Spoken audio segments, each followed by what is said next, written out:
అందరికీ నూతన సంవత్సర శుభాకాంక్షలు.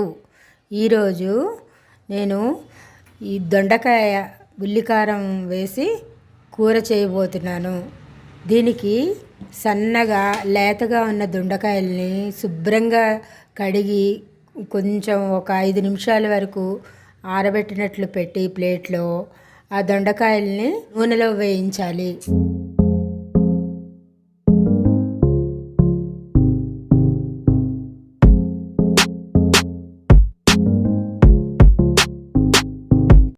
ఈ వీడియోని ఫస్ట్ టైం చూస్తున్నట్లయితే మా ఛానల్ని లైక్ చేయండి, షేర్ చేయండి అండ్ సబ్స్క్రైబ్ చేయండి.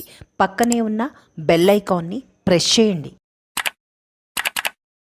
ఈ దొండకాయ ఉల్లికారానికి కావాల్సిన పదార్థాలండి 3 ఒక మోడల్ మీడియం సైజు ఉల్లిపాయలు,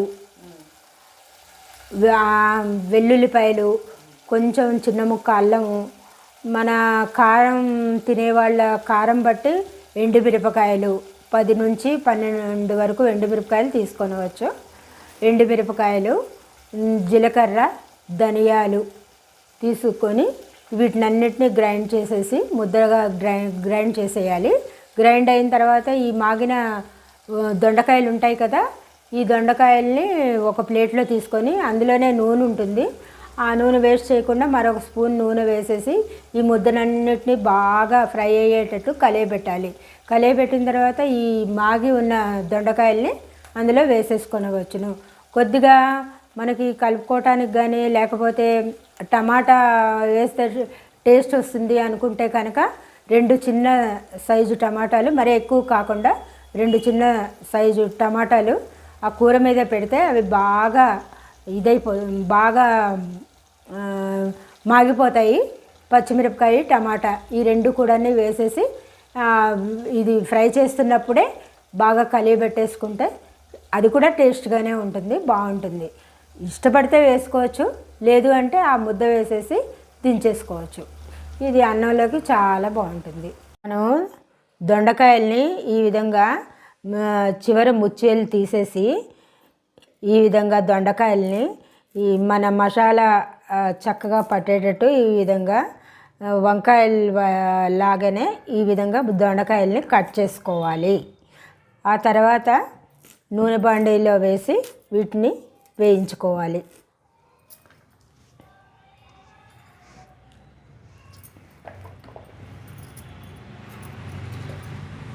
ఈ విధంగా ఇలా చేసుకొని దొండకాయలన్నిటినీ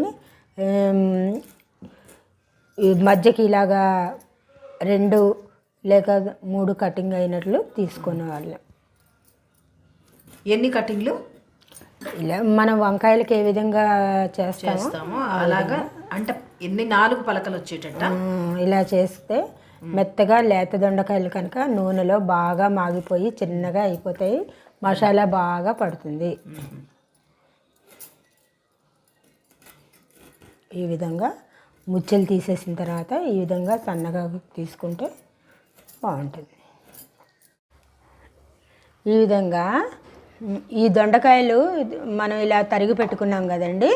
తరిగి పెట్టుకున్న తర్వాత ఒక బాండీ తీసుకొని అందులో కొద్దిగా సరిపడ్డ నూనె తీసుకొని ఒక్క చిటికెడంత పసుపు,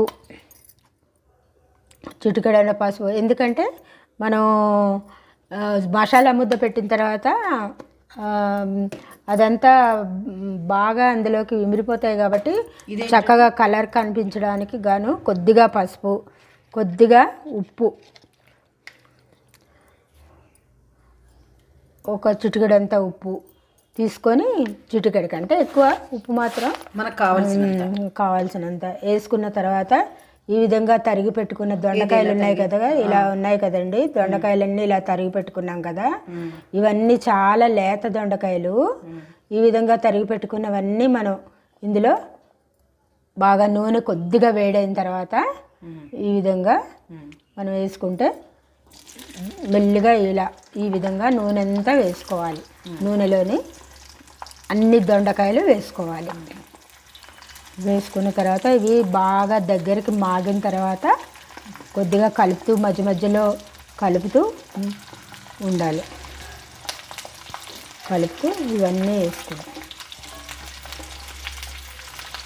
విధంగా మనం చక్కగా కింద నుంచి పై కింద ఒక 4-5 సార్లు మనం ఇలా కలుపుతూ చక్కగా మూత పెట్టుకోవాలి. అవి ఒక 5-10 నిమిషాలు అవుతుంది. దొండకాయలు లేతవి కనుక 10 నిమిషాల్లో అయిపోతుంది.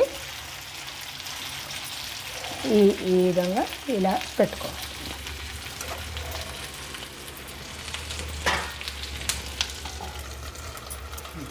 తొందరగా అవ్వడానికి ఇలా మూత పెట్టేసుకోవాలన్నమాట. మన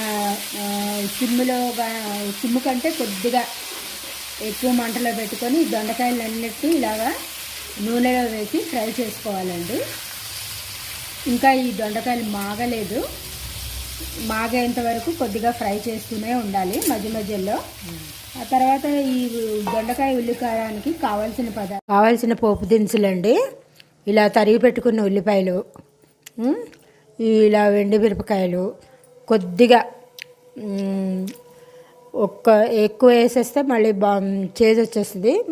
రుచి కోసం 4 మెంతుల గింజలు, తర్వాత ఈ విధంగా ధనియాలు, జీలకర్ర తీసుకోవాలి.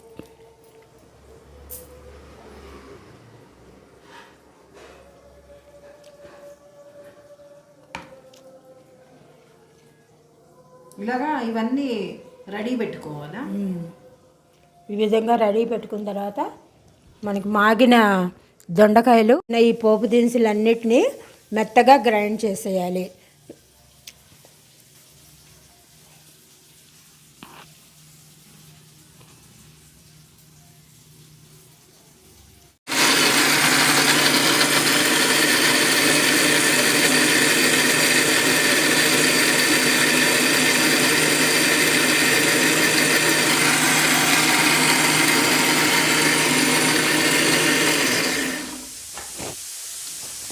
ఈ విధంగా కొంచెం ఉప్పు వేసుకొని గ్రైండ్ చేయాలి.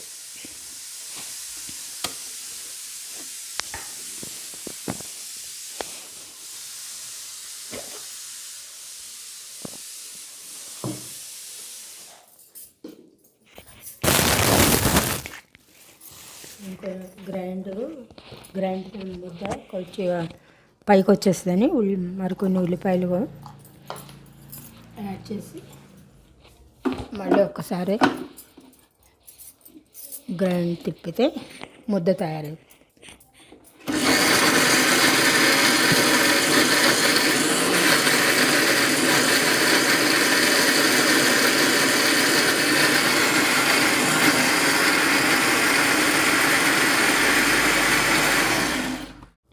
ఈ విధంగా గ్రైండ్ చేసుకున్న తర్వాత ఈ ముద్దను దొండకాయలు మాగిన తర్వాత ఒక ప్లేట్లోకి ఇలా తీసుకున్నాం కదా, ఈ విధంగా తీసుకున్నాం కదా దొండకాయలని, అదే నూనెలోని ఇలాగ ఈ ముద్దనన్నిటినీ బాగా కలియబెట్టాలి.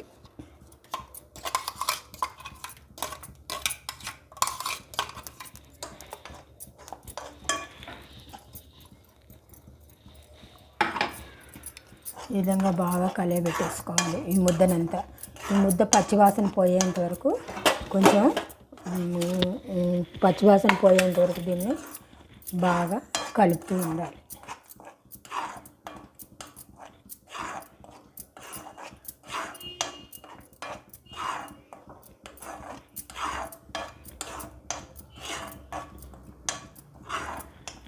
కరివేపాకు కూడా కొద్దిగా గట్టిగా వేసుకోవాలి. ముద్ద గట్టిగా అయిన తర్వాత కరివేపాకు ఇలా పైన వేసుకోవాలి. అంటే దేనికి? కరివేపాకు కావాలి అంటే పోపు దినుసులు కూడా వేసుకోవచ్చు. ఆల్రెడీ మనం ఇందులో అన్నీ వేసాం కాబట్టి నేను వేయలేదు.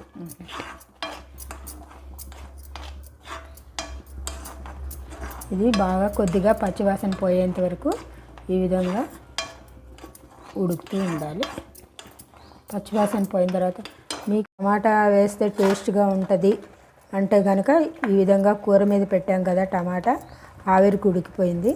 ఇలా మెత్తగా చేసుకొని ఇది ఉడుకుతున్నప్పుడే దీన్ని కూడా వేసేస్తే కూర మరి పొడిగా కాకుండా కొద్దిగా ముద్దగా కూడా ఉంటుంది, కలుపుకోవడానికి కూడా బాగా ఉంటుంది. ఈ విధంగా మెత్తగా టమాటాని ఇలా కూడా చేసుకోవచ్చు అన్నమాట ఇలా. టమాటాని. ఈ టమాటా అనేది మీ ఆప్షన్, కావాలి అంటే వేసుకోవచ్చు, లేకపోతే లేదా. ఎలాగో ఈ దొండకాయ పులుపుగానే ఉంటుంది కనుక మరీ పులుపు ఎక్కువ అవుతుంది అనుకుంటే కనుక వేసుకోకపోయినా కూడా పర్వాలేదు, బాగానే ఉంటుంది. ఈ విధంగా టమాటా కూడా వేసుకోవాలి. ఇది ఇంకా కొద్దిగా పచ్చివాసన వస్తుంది. ఇది అయిపోయిన తర్వాత ఈ కూరని వేసేసి ఒక 5 నిమిషాలు అయ్యేసరికి మరీ గట్టి పడిపోద్ది కదా, ఇప్పుడే వేసేసుకోవచ్చు. ఈ విధంగా వేసుకుంటూ కలుపుతూ ఉంటే ప్రతి దొండకాయలోకి కూడా ఈ మసాలా వెళ్ళి టేస్ట్గా పడుతుంది బాగా.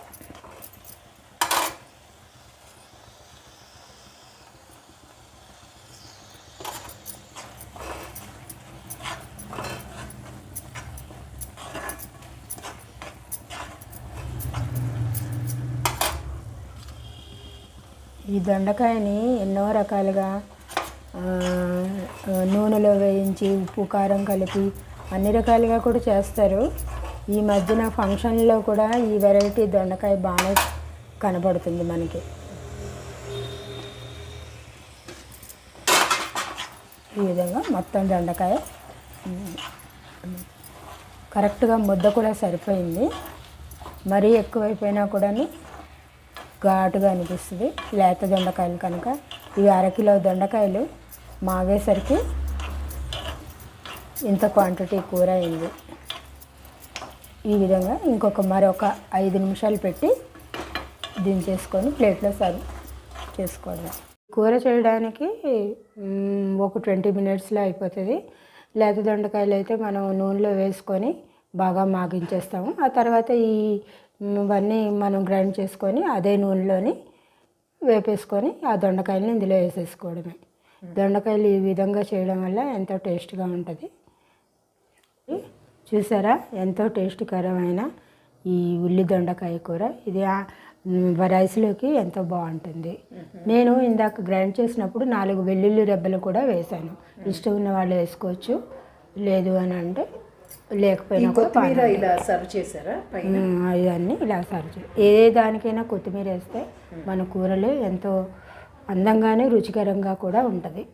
ఈ వీడియోని ఇక్కడితో ముగిస్తున్నాను. ఈ వీడియో మీకు నచ్చిందనుకుంటున్నాను. మరొక కొత్త వీడియోతో మళ్ళీ కలుద్దాం.